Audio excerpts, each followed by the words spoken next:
Hola. Bueno, el libro de hoy es un compendio de textos de Amelia Valcárcel que hacen parte de un nombramiento, un doctorado honoris causa de la Universidad de Valencia. Por esto, la edición se titula Colección Honoris Causa y bueno, está la lección pronunciada por Amelia Valcárcel y su bibliografía, que pues es amplísima.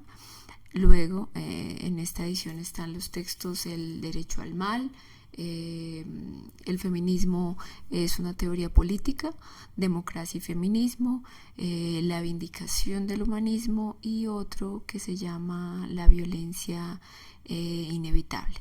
Y cierran con una entrevista. El libro es como la condensación de una gran académica del movimiento feminista para el mundo hispanohablante. Es la feminista que en este momento está dando la luz teórica con toda esa crisis que está sucediendo en el movimiento político y social que es el feminismo, junto con otras mujeres que están haciendo lo propio, como, no sé, Alicia Millares, Ana Miguel, Marcela Lagarde y las que me faltan nombrar. Es además pues una de estas grandes indicaciones de lectura, ¿no?, sobre el tema. Es decir, ella le trae a la cabeza muchos otros referentes para explorar la palabra feminismo, ¿no? Tiene también unas frases muy sin asco que aun cuando tu enfoque feminista no sea el de ella, serán definitivamente un sí a su sarcasmo.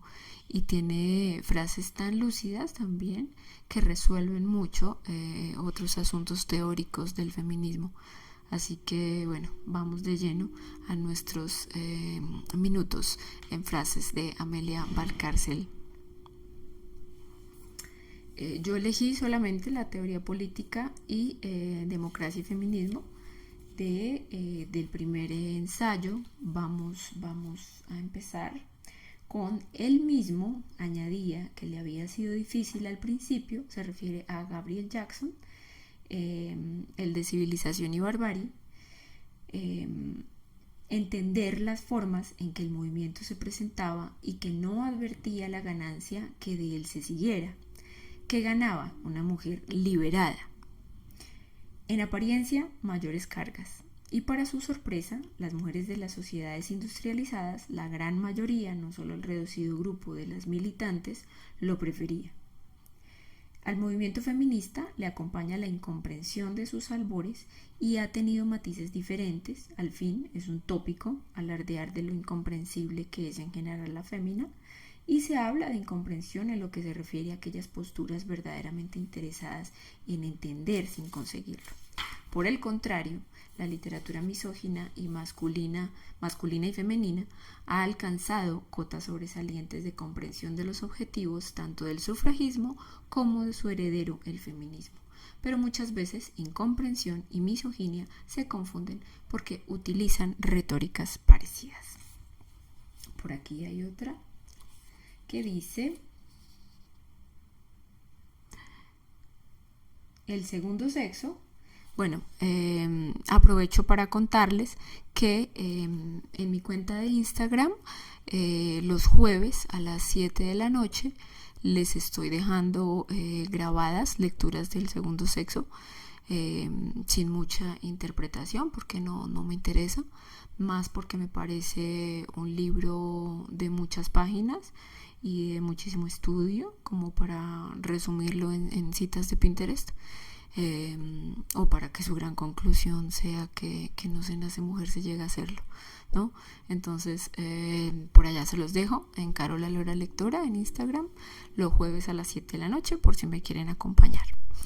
El segundo sexo, dice, obra de la que se dice en ocasiones para evitar su importancia, que es la teoría feminista del existencialismo, y que en su tiempo fue considerado un catálogo de las ocurrencias personales de Simone de Beauvoir, enseñaba cómo las cosas debían ser hechas, traspasaba el nivel vindicativo y, utilizando una terminología no creada para ello, mostraba la sangrante existencia de una división conceptual del mundo que ya no era necesaria, el patriarcado como un vasto sistema simbólico de dominación, de escisión.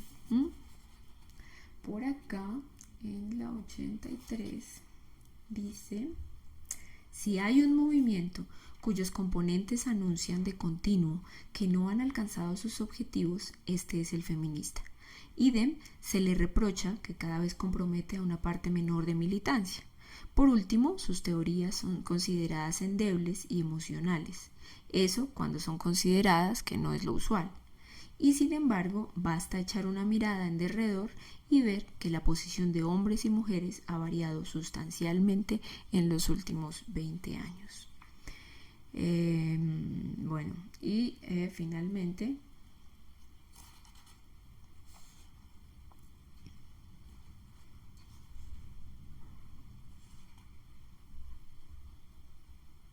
cada centímetro de igualdad cuesta. Algunos pueden argumentar que ya existe para negarse a concederla, otros que el buen mundo ordenado desaparecerá llevándose con él su peculiar belleza. Por último, desde los supuestos aliados se avisará de los efectos nocivos de reclamar igualdad en un mundo injusto.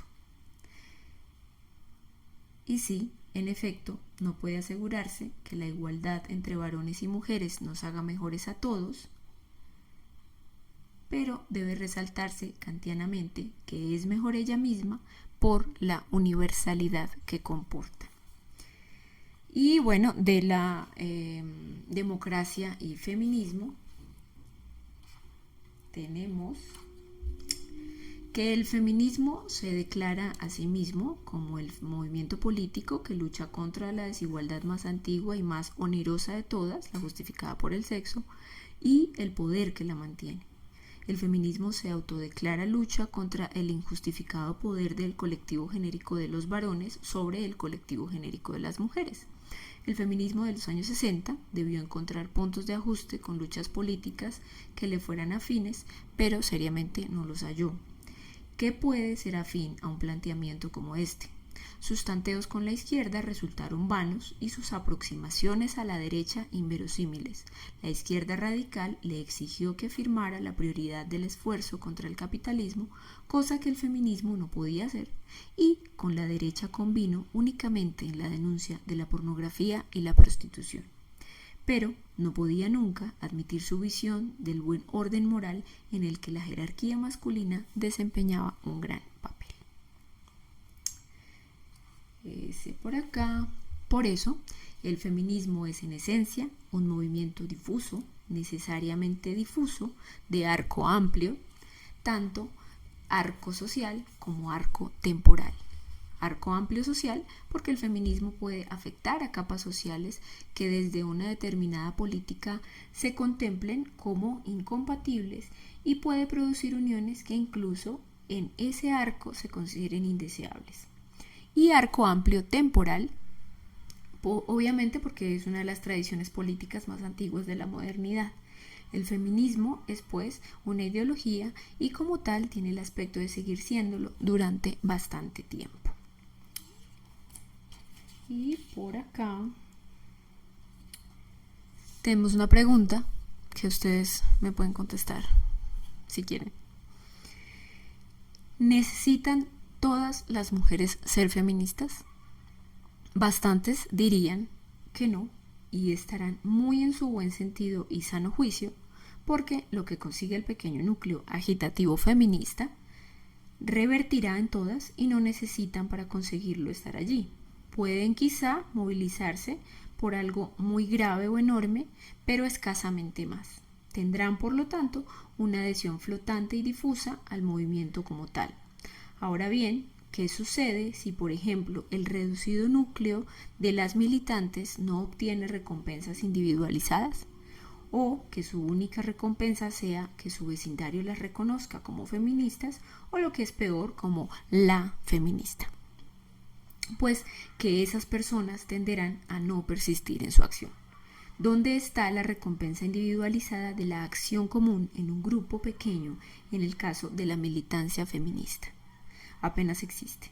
Dado que el feminismo no promete tampoco recompensas ultramundanas, ni puede implementar, sino más bien al contrario, el equilibrio individual, es como militancia poco atractivo. Esperable entonces solo de quienes se dediquen profesionalmente a él y poco comprometido entre quienes no tengan tales expectativas. Cuéntenme ustedes qué opinan.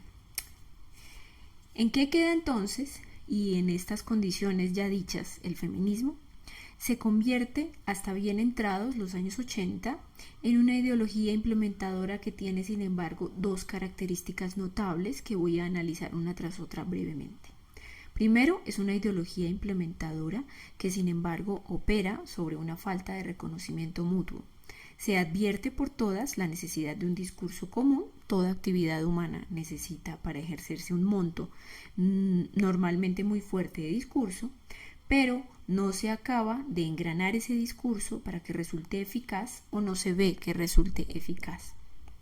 Y aparece entonces la segunda característica, tendencia a la sofisticación que corre paralela a un cierto desarme moral en la actividad concreta.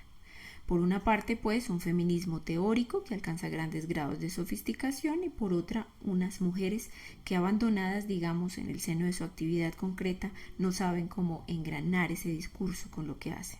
De ahí la impresión que muchas mujeres sienten de que hay muchos frentes o hay demasiados frentes o de que si realmente quisiéramos acudir a todo no podríamos. De ahí también esa compulsividad que a veces se expresa bajo la denominación genérica de Superwoman, que viene a expresar el rechazo a vivir por encima de las propias fuerzas. Y bueno, ese es mi recomendado de hoy, Pensar el feminismo, de Amelia Valcárcel, para que encuentren las muchísimas más cosas que tiene y nos vemos a la próxima.